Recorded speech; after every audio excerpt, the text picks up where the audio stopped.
Is it me or does Wendy have the girls bothered? Especially Giselle. Why are you so pressed?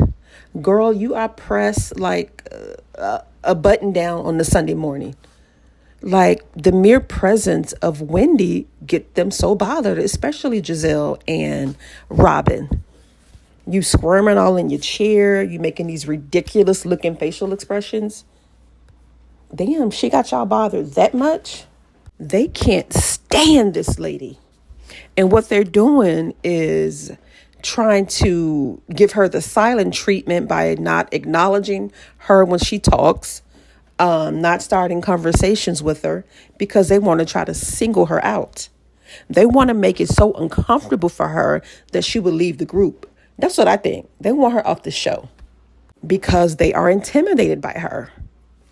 So Robyn calls herself trying to confront Giselle about how she wants her to react regarding the scandal with Juan. And she said Giselle pretty much wants her to get mad, get glad, and scratch her ass. And she don't have to do that. She's basically saying what's understood doesn't need to be explained. And Robyn is saying she don't give a damn what y'all think. And she is not going to give y'all the satisfaction, okay, to think that she's bothered because she isn't, according to her, but we know that she is. So she's pretty much saying, hey, we good over here. Me and my roommate are good, okay? She said Juan can continue to be seen with every woman in Potomac except her. If that's what he's been doing, then continue your routine. So Giselle is so adamant about Karen apologizing to Robyn. Why this is so important to her, I don't know. Like she really wants them to make up, but why? How about you apologize, okay, about your behavior and how you treated Wendy last year? How about you do that? So Robyn and Karen, they decide to have to sit down, wasting camera time. I'd rather watch somebody sweep the desert, mop the ocean. I'd rather see that. They really wasted camera time right here. The conversation was pointless because when you spread rumors about me, whether they're true or false, ain't nothing else for us to discuss. It's a wrap. We beefing forever. And Karen says she will only repeat facts about Robyn and not rumors. And she wants Robyn to do the same. Girl, this was a waste of time. Is it me or is this show just so boring? They need new writers, new producers, new actresses because this ain't reality. It's just so boring. It's like a kid's cartoon. But the season is just starting, so I am going to be patient with them. All right, so then Ashley brought up that Wendy is producing a new show. And did y'all notice that the girls, again, were still bothered? Mia had her nose turned up and Giselle had this stank look on her face. So Cherise said, well, everything ain't for everybody, and it's true.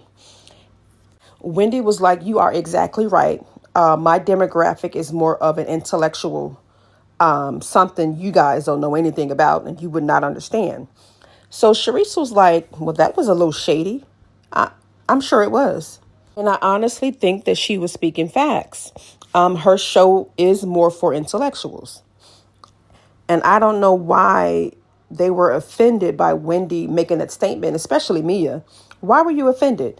A hit dog will holler, and I don't think she was talking to you.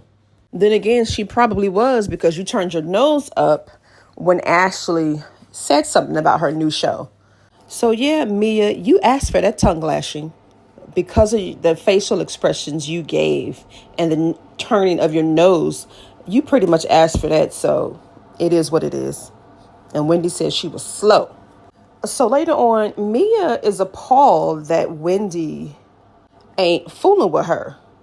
But Wendy had to let her know that when they rewrapped the show and everything was all good between them, she proceeded to go on their internet and start tweeting about her and attacking her. So why are you surprised that she's giving you the cold shoulder? Look what you did. Had you apologized, and maybe y'all can move forward, but you still up Robyn's and Giselle's ass. So, of course, Mia tried to play the victim card and she asked Wendy, since you all about woman empowerment, why aren't you lifting me up? Why are you tearing me down? And Wendy said, because you're slow and you're low down. You can't lift someone up that's low down and dirty like she is. You got exactly what you deserve because last year you did everything you could to be a part of the Blue Eye Bandits. And I can see that NECA, who is Ashley's friend, and I put that in quotes, she's Nigerian, and you would think that she would gravitate more towards Wendy. But no, she wants to be in close proximity with Robyn and Giselle. So I can already see from day 2 of her that she wants to be a part of their little clique. And it's ridiculous. She's giving pick me vibes. Why do people want to be accepted by these girls so much? They're nothing. So the girls are sitting down and Wendy, excuse me, and Wendy invites Ashley and Karen to her communion.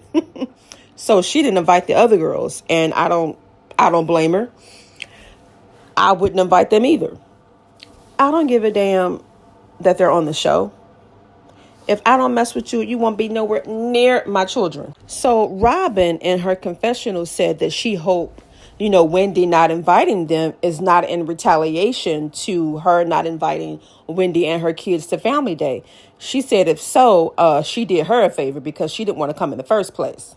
And looking at this scene, they're trying so hard and putting in so much effort not to interact with Wendy.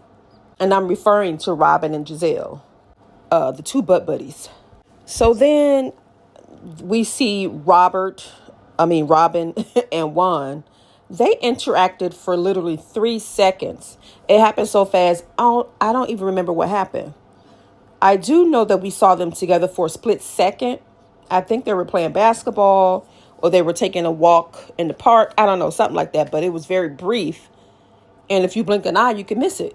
They showed 3 seconds of them. On another note, Giselle, her confessional looks pretty good in her confessionals. The hair, the dress, her wardrobe has gotten better.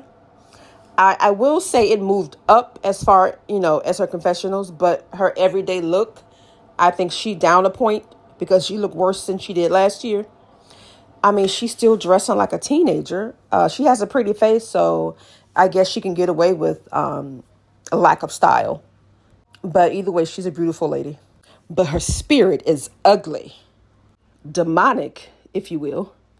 And Wendy, you need to be slapped because you is trusting Ashley too much. You know how this girl move. And y'all acting like y'all friends. She gonna stab you in the back like she did everybody else. You seen what she did to Candace and you're trusting her? Like, come on. You got to keep her at a distance. So next, Mia and Karen, they meet up and Mia expresses to Karen that the slow comment that Wendy made kind of struck a nerve. Here she go. Wanting sympathy.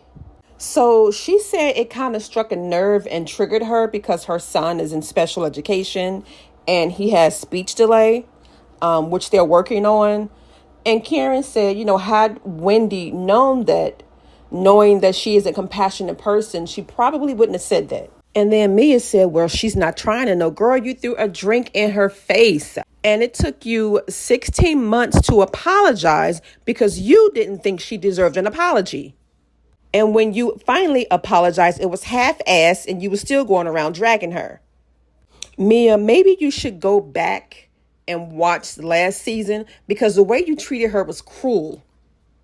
And here she is pretending to be outraged that Wendy ain't fooling with her. All right, so then Wendy and Candace, they meet up and she basically tells her that Ashley told her that her new friend NECA had some pretty shady things to say about her.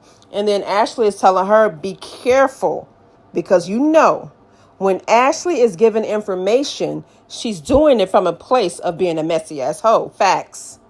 So Wendy, be careful because soon after, the knife is coming in your back. So you can sit here and be delusional and blind and think that this girl is your friend. She'll soak up information only to go and run it back and be messy. I mean, she may be cool to have a good time with, but no. Don't get personal with her. I mean, use Candace as an example to see just how Ashley moves. And Ashley around here telling everything except what's going on with this lawsuit and her husband. So when it comes to that, we hit crickets, but she know everybody else's business. So later on, Ashley meets up with Karen and tells Karen that she may have started some drama between Wendy and Nneka, saying that she accidentally lied. So she accidentally lied and told Wendy that Nneka was being shady towards her when in actuality she wasn't. So she tells Karen during communion she's going to bring it up to Wendy and try to clear it up. So the next day, or that same day, I guess, during the communion, Ashley does bring up to Wendy that she misrepresented what Nneka said and that she wasn't being shady after all. And Wendy, she thanks Ashley for being honest and said that, her and Nneka, they don't have an issue. However, Nneka on the next scene, she's having brunch with Robyn, and it seems y'all do have a problem, Wendy. And to see this scene with Nneka and Robyn, it was disgusting. So Nneka tells Robyn that Wendy's sister Ivy has been reaching out to her in-laws, saying that Nneka was using Wendy's name to get close to the ladies in the friend circle. Girl, bye. Why the hell would you even use Wendy's name when they don't even like her? Girl, you could have came up with a better story than this.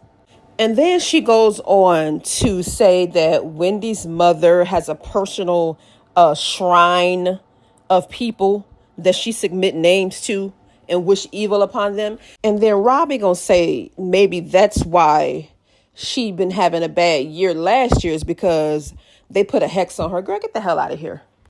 And here we go again. One more person added on to Wendy's hate train.